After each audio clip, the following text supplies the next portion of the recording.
കേരളത്തിലെ നിയമസഭാ തെരഞ്ഞെടുപ്പിനായുള്ള എല്ലാ ഒരുക്കങ്ങളും മൂന്ന് മുന്നണികളും ഒരുക്കി കഴിഞ്ഞു. ഇനി തിരഞ്ഞെടുപ്പ് കാലത്തിന്റെ ആവേശ നാളുകൾ മാത്രമേ ബാക്കിയുള്ളൂ.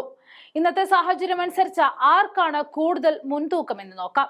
കോൺഗ്രസ് നയിക്കുന്ന UDFന് 42.1%, LDFന് 31.08%, BJPക്ക് 14%, നോട്ടി ഉൾപ്പെടെയുള്ളവർക്ക് 12% കിട്ടുമെന്നാണ് സൂചന. കാസർഗോഡ് നോക്കുകയാണെങ്കിൽ 2021 LDFന് 3 സീറ്റ് ലഭിച്ചതെങ്കിൽ ഇത്തവണ അവർക്കൊരു സീറ്റ് നഷ്ടപ്പെടുകയും ആ സീറ്റ് UDF പിടിച്ചെടുക്കുകയും ചെയ്യും. കണ്ണൂരിലെ സ്ഥിതി ഇത്തവണ വ്യത്യസ്തമായിരിക്കും. ആകെയുള്ള 11 സീറ്റിൽ കഴിഞ്ഞ തവണ 2 സീറ്റ് കിട്ടിയതെങ്കിൽ ഇത്തവണ 5 വരെ കിട്ടുമെന്നതാണ് UDFന്റെ നേട്ടം. 3 സീറ്റുള്ള വയനാട്ടിൽ കോൺഗ്രസ് പൂർണ്ണ വിജയം നേടും. കോഴിക്കോടാണെങ്കിലോ UDFന് അനുകൂലമായ സാഹചര്യമാണ് ഇപ്പോൾ ഉള്ളത്. ഇപ്പോ 2 സീറ്റെങ്കിലും 7 വരെ കിട്ടാനാണ് സാധ്യത കാണുന്നത്. മലപ്പുറത്ത് സ്ഥിതി വ്യത്യസ്തമാകില്ല. ഏറ്റവും കൂടുതൽ മണ്ഡലങ്ങളുള്ള ഈ ജില്ലയിൽ പൂർണ്ണമായൊരു UDF തരംഗം തന്നെ കാണാനാകും. ആകെയുള്ള 16 സീറ്റിൽ 14ലും UDF വിജയം കൊയ്യുമ്പോൾ കേവലം 2 സീറ്റിൽ പിണറായിയും പാർട്ടിയും ഒതുങ്ങേണ്ടി വരും. പാലക്കാട് LDFന് ഏറെ തിരിച്ചടി കിട്ടാനുള്ള വഴികളാണ് തെളിഞ്ഞു വരുന്നത്. LDFന് 7ഉം UDFന് 5ഉം കിട്ടാനാണ് സാധ്യത. 2021 LDFന്റെ വിജയം പൂർണ്ണമാക്കിയത് തൃശൂർ ജില്ലയാണ്.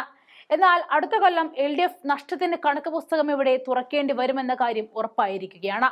തൃശൂരിലെ 13 സീറ്റിൽ 7 UDFനും 6 LDFനും കിട്ടുമെന്നാണ് സ്ഥിതിഗതികൾ സൂചിപ്പിക്കുന്നത്. UDF കോട്ടയായ എറണാകുളത്ത് ഇത്തവണയും വിജയം സുനിശ്ചിതം തന്നെ. 14ൽ 11 സീറ്റും UDF നേടുമ്പോൾ LDF വെറും 3 സീറ്റ് കൊണ്ട് തൃപ്തിപ്പെടേണ്ടി വരും. അയൽപക്കമായ ഇടുക്കിയിലാണെങ്കിലോ UDFന് അനുകൂലമായ ഘടനകൾ ധാരാളമുണ്ട്.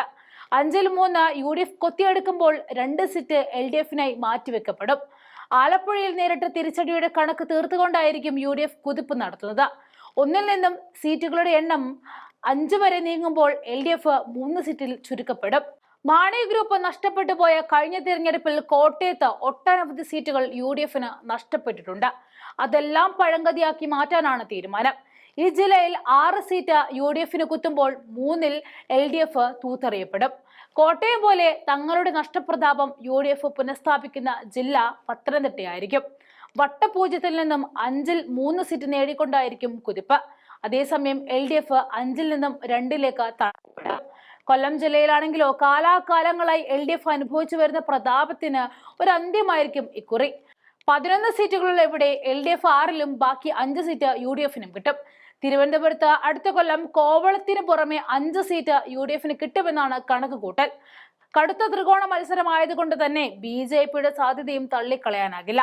അങ്ങനെ നോക്കുമ്പോൾ LDF സീറ്റ് 1 എന്നതിലേക്ക് ചുരുങ്ങും.